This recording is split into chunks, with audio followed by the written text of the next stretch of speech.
E aí, tudo bem? Eu sou o Thiago, eu sou jornalista, eu sou comentarista esportivo e tô aqui para falar um pouco sobre essa 27ª rodada do Campeonato Brasileiro, uma rodada assim marcada por arbitragens, por muitos erros, a gente tem muita coisa para falar, mas também muito jogo maluco. A gente teve alguns jogos interessantes, alguns pontos importantes a citar dessa rodada de Campeonato Brasileiro. Então esse aqui é um resumo da rodada. A gente não vai trazer sobre todos os jogos, porque eu não consegui acompanhar todos os jogos. O dia que eu consegui ter mais mentes e mais olhos, a gente pode trazer, mas acredito que não vai ser o caso. Mas eu vou tentar trazer um pouco sobre os jogos que eu acompanhei e trazer um compilado dessa rodada de Campeonato Brasileiro Série A. Fechou? Então a gente vai falar hoje sobre Inter 2, Botafogo 0, falar sobre a vitória do Vasco em cima do Vitória em casa em São Januário, a virada do Palmeiras contra o São Paulo no Choque Rei, e por último o Ceará vencendo o Santos 3-0 lá no Castelão. Fechou? Então vamos começar pelo jogo, vamos começar por ordem cronológica, falar do jogo entre Inter e Botafogo. Um Inter que não estava jogando nada bem, mas tem boas notícias agora com o Ramon Dias. Ele conseguiu encontrar algumas formas diferentes para ser um time mais sólido defensivamente. Só um destaque, o Inter não passava um jogo sem sofrer gols há 77 dias.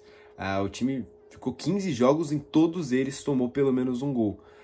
Passou batido contra o Botafogo e realmente com muito mérito do Ramon Dias, né? Porque o técnico argentino, ele e o Emiliano, propuseram um esquema com 3 zagueiros. Foi um time muito mais sólido, foi um time que ganhou muitas divididas em um jogo que no primeiro tempo teve bastante dificuldades, né? A chuva atrapalhou muito, uma chuva intensa lá em Porto Alegre, fez com que o gramado ficasse alagado em alguns pontos, então ninguém conseguia trabalhar muito a bola, ninguém conseguia colocar essa bola no chão para encontrar espaços, para trabalhar as jogadas realmente.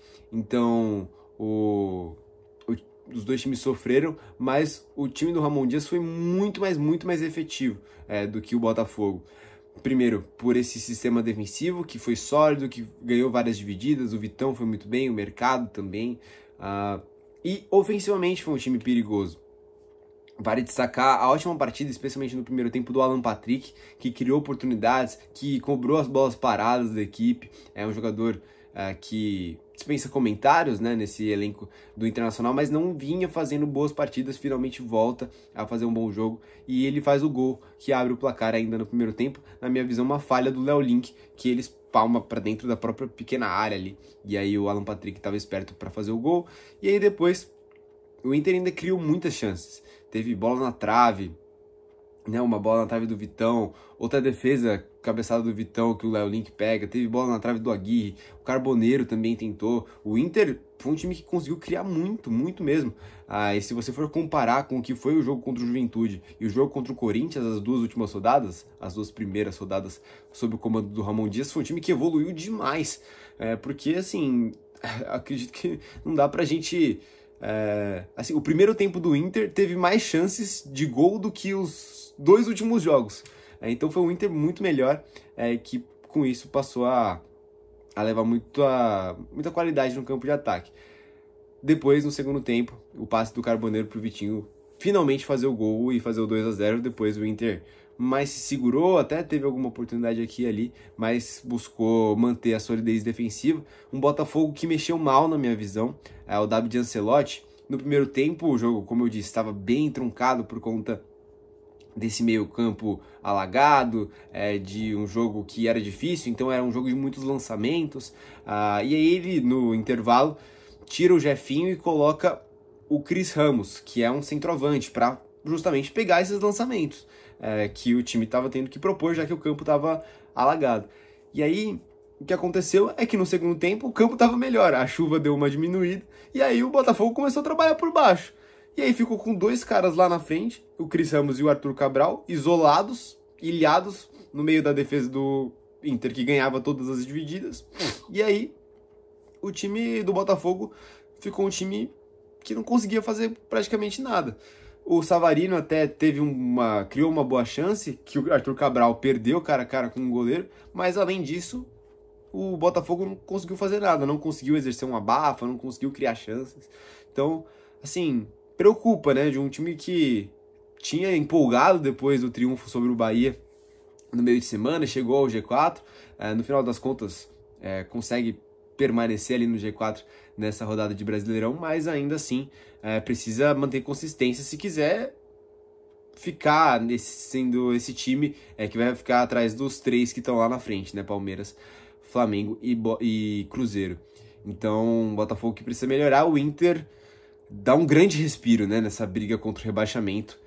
É um resultado espetacular mesmo para um time que agora vai ter que continuar esse trabalho com o Ramon. Partindo agora para os jogos do domingo, e aí os 2 jogos com questões de arbitragem, acho que antes vale a gente destacar também, para mim, o erro crasso do jogo entre Bragantino e Grêmio. É um erro ali em que o árbitro marca um pênalti para o Bragantino no último lance da partida. O Marlon tá com o braço colado, assim, absurdo. A entrevista do Marlon, inclusive, jogador do Grêmio, né, que cometeu o pênalti, ela é muito certeira. Ele vai lá, ele fala sobre o quanto que isso não prejudica só o Grêmio, mas prejudica todos os times da Série A. E aí a gente chega aos jogos que, para mim, tiveram 2 erros muito claros. O jogo do São Paulo contra o Palmeiras e o jogo do Vasco contra o Vitória. O jogo do Vasco contra o Vitória foi uma partida maluca, caótica. Ninguém conseguiu ter um controle em nenhum momento do jogo. O Vasco, ao que se esperava, seria o time que iria propor mais contra o Vitória, que ia se fechar, mas logo nos primeiros minutos o Vasco já consegue achar um gol no cruzamento do Paulo Henrique para o cabeceio do Nuno Moreira, e destacar o Paulo Henrique, que é um baita jogador, né? Inclusive convocado para a seleção brasileira, o Paulo Henrique, merecidamente ele entra na vaga do Wesley. Na minha visão ele já tinha que ter entrado, não era o Vitinho para mim que tinha que ser convocado à frente dele, para mim era o Paulo Henrique. Inclusive na minha visão ele é titular nesses confrontos contra a Coreia do Sul e Japão. Mas enfim, é um jogadoraço o Paulo Henrique, fez o cruzamento pro Nuno Moreira abrir o placar. E aí o time do Vasco mostra que é um time que parece um queijo suíço, com vários buracos. E especialmente hoje sente muita falta do Carlos Cuesta. Numa jogada que, na minha visão, é uma falha do Hugo Moura. O Aitor Cantalapiedra, jogador do Vitória, fica completamente livre e ele faz o gol. Empata o placar e logo depois, nessa bola aérea, que é muito perigosa do Vitória, o time vira. Então, é um Vasco que consegue atacar, consegue encontrar várias formas. Tem no Paulo Henrique e também no Ryan, jogadores de muita qualidade, o Nuno Moreira, o Coutinho, o Vergete de hoje, que não foi bem, mais uma vez, ele sai no intervalo. Inclusive gostei do fato do Fernando Diniz ter tirado o Vergete, porque na minha visão não fazia um bom jogo, o time melhorou sem ele. Inclusive olho nessa questão do Vergete, porque é isso, quando um centroavante no futebol brasileiro não tá bem, ele que já não faz gol com bola rolando há 2 meses, ele come um banco. O Verratti começou a comer esse banco hoje no segundo tempo contra o Vitória, num jogo em que o Ryan foi muito bem. Então olho no que o Fernando Diniz vai manter, se vai manter o Ryan como centroavante, se vai jogar de novo com o Verratti, vamos ver nas próximas rodadas. Mas aí, no segundo tempo, é um Vasco que conseguiu reagir. Então o Vitória baixou essas linhas, passou a tentar se defender nesse 5-4-1, né? Montou um esquema com 3 zagueiros, com os 2 alas que voltam bastante. Só que isso só chamou o Vasco, só permitiu que o Vasco fosse ainda mais para cima. E aí, rapidamente, o time encontrou os espaços. Primeiro numa jogada pelo lado direito, o Ryan finaliza, e depois num pênalti muito bem marcado, o Raul Cáceres está com o braço abertão. E aí o primeiro erro já do árbitro Fernando Salles, que para mim não era para ter nem chamado o VAR. Ele depende do VAR para marcar esse pênalti, que era claríssimo na frente dele. Mas enfim, beleza. Pênalti marcado, o Ryan, muita confiança, cobra. E aí, o lance, na minha visão, que determina a partida. O Lucas Halter, inclusive nesse lance do pênalti, né, pro time do Vasco, ele vai reclamar com o árbitro. E aí ele toma um cartão amarelo por reclamação. Ok, acontece, tudo bem, beleza. Lance poucos minutos depois, o o time do Vitória tem uma chance de colocar a bola na área, tem aquela falta, né, que vai cruzar para dentro da área. O Lucas Halter tá naquele puxa, empurra daqui, puxa dali. Ele dá um empurrãozinho no Paulo Henrique, o Paulo Henrique cai no chão, malandramente, espertamente. Mas assim, normal, de jogo. O árbitro vai lá e dá um segundo amarelo pro Halter. Sim, mas assim, se ele for dar amarelo pra isso em campo, acabou. A gente vai ter cartão vermelho todo jogo. Vai acabar todos os jogos por falta de jogador, porque isso acontece todos os jogos. Então, e ainda você compromete, porque, né, o jogador era um jogador importante, o capitão do time do Vitória, o Lucas Halter. Então você expulsa um jogador de defesa de um time que, assim, você complica o jogo inteiro. Então, e aí o pior o mais louco, né? Não pior, mas o mais louco é que o gol do Vitória sai justamente no lance da falta. Toda a confusão, a jogada se desenrola, a falta cobrada, e aí o Raul Cáceres aproveita uma sobra ali, e faz o gol de cabeça. Destacar também o Léo Jardim, que estava caído no chão, ele permanece caído, ele que já tem um histórico de permanecer caído no chão, né, foi expulso inclusive já por isso, numa partida desse Campeonato Brasileiro, mas ele pula, ele tromba com o Robert Renan, cai no chão. Na minha visão, o jogo tem que continuar, porque não existe falta em cima do goleiro. O time do Vitória foi bem ali para conseguir aproveitar o gol que estava aberto e fez o gol, o 3-3. E aí, com um a menos, tendo que se segurar lá atrás, o Vasco foi para cima. E aí, coloca atacante daqui, tira volante dali, vai colocando Matheus França, GB, coloca todo mundo, David, vai todo mundo pra frente, e aí nesse abafa, o time conseguiu com o GB fazer o gol já na reta final, pra loucura de São Januário, uma torcida que realmente apoia muito o Vasco, e o time vai atrás desse grande triunfo, grande resultado, muito mais pelo resultado, porque é um Vasco que precisa ser mais consistente, pra gente que assiste é muito legal, mas pra um time que precisa ser sólido, que precisa ter partidas mais controladas, foi um jogo que teve um caos que não precisava, de um time do Vasco que mostra vários buracos defensivos, mas mostrou força, ao menos mental, para ir atrás e buscar esse resultado. E aí, para o time do Vitória, é um resultado muito ruim. Para um jogo que não foi tão ruim. O time conseguiu fazer 3 gols. Para o Vitória, fazer 3 gols num jogo é muita coisa. E você tomar 4 é complicado, então o Vitória segue nessa zona de rebaixamento, e uma rodada que poderia ter sido interessante, porque o Santos, a gente vai falar um pouquinho mais daqui a pouco, perdeu, então o Vitória se aproximaria ali do Santos, e um resultado que realmente entristece, né, o torcedor do Leão da Barra, que apoiou muito o time do Vitória para visitar o Vasco em São Januário.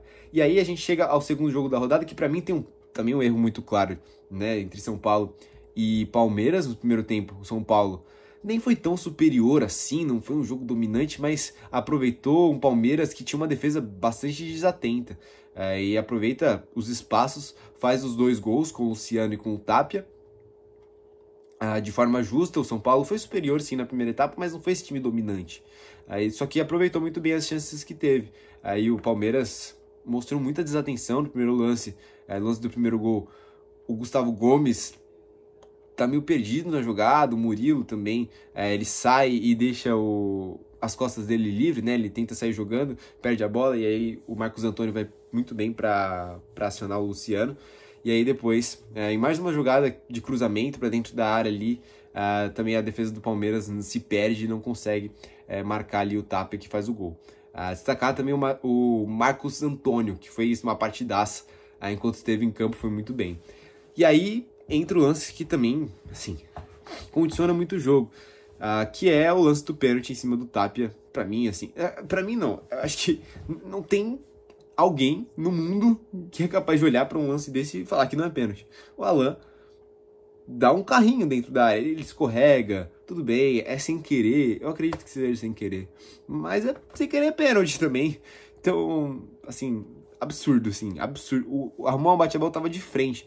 E, assim, é um lance que o VAR é recomendado a chamar o árbitro. E, pelo jeito, vamos ver, né, se vai ter algum áudio divulgado. Mas, assim, o VAR também não enxergar um pênalti desse, cara, é muito claro, é muito claro. Ele derruba o jogador adversário dentro da área. Isso é pênalti. Então, assim, isso condiciona muito o jogo. E logo depois o Andréas Pereira chega com uma solada ali em cima do Marcos Antônio, que pra mim também é pra cartão vermelho. Ele chega, ele pega na bola primeiro, e depois ele pega no tornozelo e no pé. Aquele limite ali, pra mim, já era pra expulsão. O árbitro só dá o amarelo.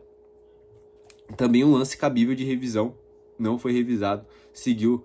E aí o Palmeiras, e aí entra nisso, né? O Palmeiras deveria comemorar por ter buscado a virada, ou foi um jogo injusto, então, né, a gente não tem que olhar para o que o Palmeiras fez? Eu acredito que não, eu acredito que o Palmeiras, no final das contas, tem muitos méritos. O São Paulo passou a controlar menos o jogo, não tinha mais esse controle do meio campo, o Marcos Antônio saiu, o Marcos Antônio faz muita diferença nesse meio campo do São Paulo, e aí o Palmeiras passou a explorar mais as transições, e aí tem a dupla Flaco Lopes e Vitor Roque, que estão numa fase espetacular. Em 4 minutos o Palmeiras empata o jogo, segue pressionando na reta final e busca o 3-2 com o Sousa virada. Então o Palmeiras que mostra força mental, mostra qualidade da sua dupla de ataque. O segundo tempo, o Maurício entrou no lugar do Veiga e deu muito mais qualidade para esse meio campo. Na minha visão, tem que ser titular o Maurício na frente do Rafael Veiga, e aí ele faz ali a função de camisa 10, enquanto o Andréas vai ter que fazer a 8 mesmo, na ausência do Lucas Evangelista. Agora, realmente tudo fica condicionado muito ao pênalti, porque se você tem um pênalti a favor, você faz um 3-0, logo depois o Andréas é expulso, o Palmeiras não ia conseguir reagir. Então, eu vejo que sim, o jogo fica muito condicionado por erros.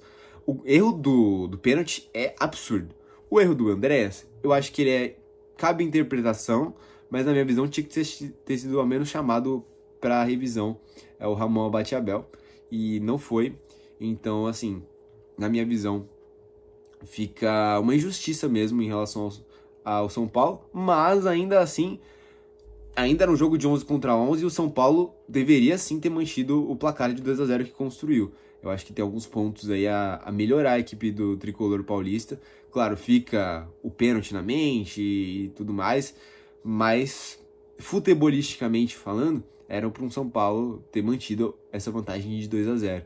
Era para ter sido um time que controlasse mais o jogo, permitiu o Palmeiras entrar nesse jogo de transição e acabou tomando a virada. Então, uma partida que machuca muito pelos erros, mas que futebolisticamente também não foi boa.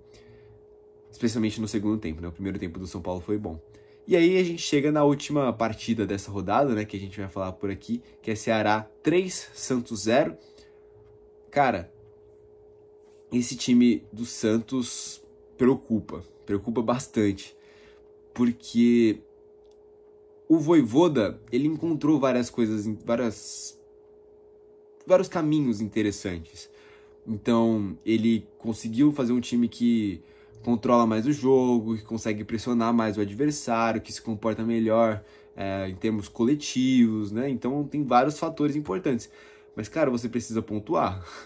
O Santos hoje é o 16º colocado do Campeonato Brasileiro. O Santos é o primeiro time fora da zona de rebaixamento. Então, é um time que estava jogando melhor do que o Inter antes. Mas agora o Inter já está se encaixando. Beleza, está jogando mais do que o Galo, que perdeu para o Fluminense, mas você não pode vacilar, você não pode se dar ao luxo de perder pontos tão perto da zona de rebaixamento. Então, assim, eu vejo o trabalho do Vojvoda em vários pontos muito bom, mas que precisa ter resultado. E aí, tem alguns pontos. Primeiro, o Escobar, ele vai muito mal na jogada dos 2 primeiros gols da equipe do Ceará. Então ele, especialmente no segundo gol, ele dá um cabeceio para trás e dá o contra-ataque para o Galeano, dá o passe para o Pedro Henrique. Um Ceará que é muito mais vertical, né? Ele domina e já vai para cima, não é um time que trabalha tanto a bola. O Santos entrou numa formação ali com o João Schmidt, Zé Rafael e Rincon, o Roleiser mais à frente, então era um time que buscava controlar mais o jogo. E até chegou a controlar, até chegou no primeiro tempo a criar em alguns momentos, chegou até a meter bola na trave, mas, né, numa cobrança de falta do Roleiser, mas ainda assim não foi um time tão efetivo. No segundo tempo, aí sim, aí empilhou chance atrás de chance o Santos. não vejo necessariamente um jogo que o Santos dominou, mas o Santos teve muita oportunidade. Foram muitas chances perdidas. Teve o Lautaro Dias perdendo chance, teve a chance do Cabadeiro, chance com o Roleiser, que tentou uma bicicleta. Então dá para lembrar assim, de vários lances em que o Santos chegou perto da grande área e tinha a oportunidade de ter feito um gol. É um time que tem poucos jogadores que são finalizadores nesse elenco.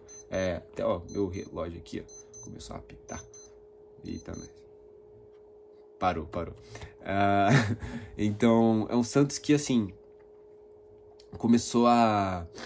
passou a ser um time muito mais criativo e que consegue encontrar espaços, mas perde muito gol. Perdeu muito gol contra o Grêmio, perdeu muito gol hoje contra o Ceará.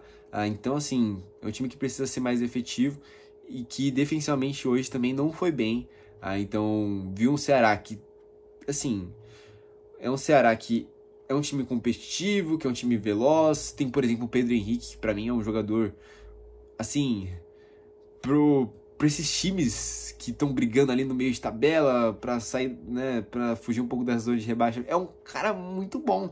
Ele tem velocidade, ele finaliza bem, ele se movimenta bem. Aí ele, inclusive, faz o segundo gol da equipe. Então, assim, o Ceará que soube dar golpes importantes para ir construindo esse resultado. Aí o Santos que realmente se complica ainda mais no Campeonato Brasileiro, ainda na reta final tomou o terceiro gol. Então é um Santos que precisa se encontrar e que, especialmente em termos ofensivos, precisa ser mais efetivo quando tiver as chances. Mas hoje foi uma partida realmente muito ruim, de um Santos que mostra evolução, mas hoje deu alguns passos para trás. E agora fica ainda com um alerta ainda maior contra essa zona de rebaixamento. A zona de rebaixamento que ainda teve Fortaleza, Juventude Fortaleza, grande virada do Fortaleza hoje, lá no Alfredo Jaconi, 2-1.